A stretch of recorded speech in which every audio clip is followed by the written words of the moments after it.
احسان صاحب پنجاب سے پوچھتے ہیں قرآنی آیات یا احادیث کو ڈیلیٹ کرنا کیسا ہے؟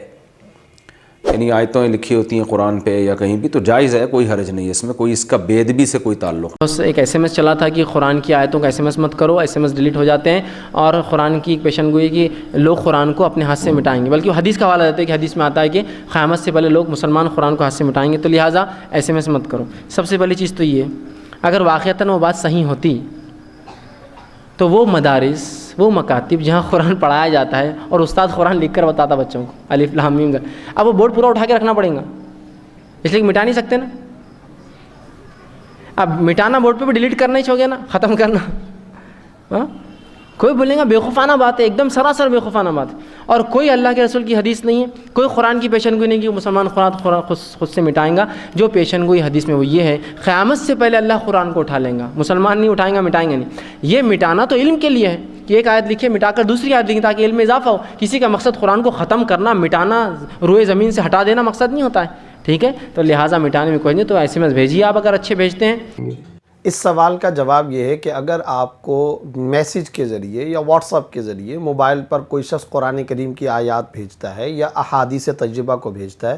تو آپ کے لیے اس کو پڑھنا، اپنے موبائل میں سیو رکھنا شرعاً بالکل جائز ہے، فائدہ اٹھا سکتے ہیں، اور آپ اگر اس کو ڈیلیٹ کرنا چاہیں تو شرعاً فتوے کی روح سے اس میں بھی کوئی گناہ نہیں ہے، کسی قسم کا کوئی حرج نہیں ہے، آپ ڈیلیٹ کر سکتے ہیں۔ قرآن پاک جو موبائل کے اندر ہے اس کو ڈیلیٹ کرنے سے وہ بعض لوگ کہتے ہیں گستاخی ہوگی، وہ ڈسٹ بن میں چلا گیا۔ وہ ساری چیزیں میرے بھائی ایک تھریٹیکلی الیکٹرو میگنیٹک ویوز کی فارم میں چیزیں سٹور ہوئی ہوئی ہیں، وہ کوئی فزیکلی کسی ڈسٹ بن کے اندر نہیں گئی ہیں، وہ ایک انٹلیکچوئل چیزیں ہیں سب کچھ۔ قرآن پاک رکھ بھی سکتے ہیں، کل کو تو آپ یہ کہیں گے کہ جس کی جیب میں سمارٹ فون میں قرآن ہے وہ تو ٹائلٹ میں بھی باہر رکھ کے جائے گا، پھر ہر ٹائلٹ کے بعد ایک نواں موبائل خریدا کریو۔ یہ تو کسی نے کبھی سوال نہیں کیا کہ سمارٹ فون کے اندر قرآن ہوتا ہے اور وہ آپ ٹائلٹ کے اندر لے جاتے ہیں، اندر ہی ہوتا ہے نا۔ جی بالکل۔ اس سے بھی آگے کوئی سیاڑا بنا تو حافظ قرآن کو بھی ٹائلٹ میں جانے سے روک دے گا، کہے گا پہلے قرآن باہر کاٹ تھکی۔ ہاں حافظ قرآن کے سینے میں قرآن نہیں ہے تو وہ ٹائلٹ میں کیوں جاتا ہے؟ وہ یار یہ ایویں انہوں نے جذباتی باتیں بنائی ہوئی ہیں، کوئی ڈیلیٹ کرنا گناہ نہیں ہے، بلکہ وہ تو میسج آئے ہوتے ہیں کہ جی وہ فلاں کو خواب میں آئے اور کہا اتنے لوگوں تک میسج، جو آگے میسج نہیں کرے گا یہ ہوگا، جو کرے گا اس کو اتنی خوشخبری ملے گی۔ جھوٹی باتیں مشہور کی ہیں۔ جہاں پر یہ بات آتی ہے کہ مثلا حدیث کو ڈیلیٹ کرنا چونکہ میموری فل ہو گئی ہے یا کسی اور کوئی ایسی ضروری بات کی وجہ سے، مثلا موبائل فرض کیجئے کہ اس میں کوئی ریپیئرنگ ہے، کوئی اور بات ہے جس کی وجہ سے وہ فارمیٹ ہو رہا ہے، تو ہمیں توہین کے تصور کو اور معاملے کو اتنا ہلکا نہیں بنا دینا چاہیے کہ بات بات پہ ایک عام آدمی گھبرانے لگے کہ جناب اچھا اس سے توہین تو نہیں ہو جائے گی، اچھا اس میں کوئی مسئلہ تو نہیں ہو جائے گا، اس میں کوئی کفر تو نہیں ہو جائے گا۔ اس سے ہوتا یہ ہے کہ پھر ایک عام آدمی وہ اتنا کنفیوز ہو جاتا ہے کہ گھبرا کے کہتا ہے یار یہ تو ہمارے بس کی بات ہی نہیں، اس سے تھوڑا سا دور ہی رہو، ٹھیک ہے۔ اچھا اگر فرض کیجئے کہ اس طریقے سے ہم اس کو بہت شدت سے یہ کہیں کہ نہیں جناب آپ ڈیلیٹ نہیں کر سکتے اور اس میں توہین رسالت کا نعوذ باللہ من ذالک مثلا خطرہ ہے یا قرآن کے تقدس کا کوئی معاملہ ہے، تو پھر ہوگا اس کا نتیجہ کیا؟ الٹیمیٹلی یہ ہوگا کہ لوگ ریکویسٹ کریں گے یار آپ ہمیں بھیجیے گا نہیں، کیونکہ اگر آ گیا تو ہم تو ڈیلیٹ ہی نہیں کر سکیں گے، تو پھر کیا ہوگا؟ تو پھر پیغام آگے بڑھنا رک جائے گا نا۔ پھر وہ جو سلسلہ تھا کم از کم وہ پڑھ تو لیتا تھا، حدیث پڑھ لیتا تھا، لیکن اگر یہ ہونے لگے گا کہ جناب آپ تو ڈیلیٹ کر ہی نہیں سکتے، تو ایسی صورت میں ایک دوسرے سے ریکویسٹ تو کریں گے نا کہ آپ احتیاط سے بھیجیے گا، اس لیے کہ ہم نے بھیج دی، تو پھر ڈیلیٹ کرنا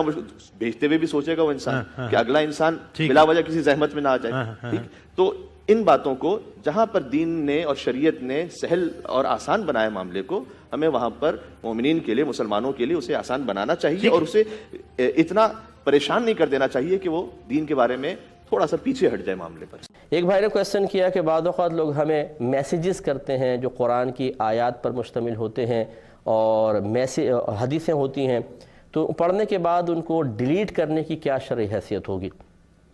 دیکھیں بالکل شرعاً جائز ہے،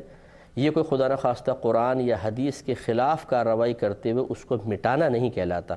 یقینی سی بات ہے کہ ان باکس بھر جائے گا، آپ کی میموری فل ہو جائے گی، تو پھر آپ مزید کیسے اس کو کریں گے؟ اس لیے اس کو ٹیکسٹ کو ڈیلیٹ کر دیا جاتا ہے۔ تو اگر خدا نخواستہ کوئی توہین یا تحقیر کا ارادہ نہ ہو،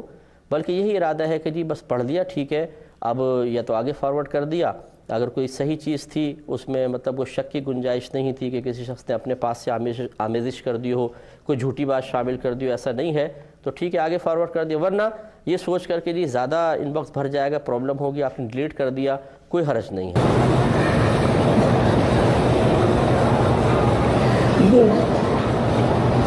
موبائل فون کے ذریعے قرآنی آیات کا بھیجنا مٹانا کوئی گناہ کے باعث نہیں ہے، ڈیلیٹ بھی کر سکتے ہیں، بھیج بھی سکتے ہیں۔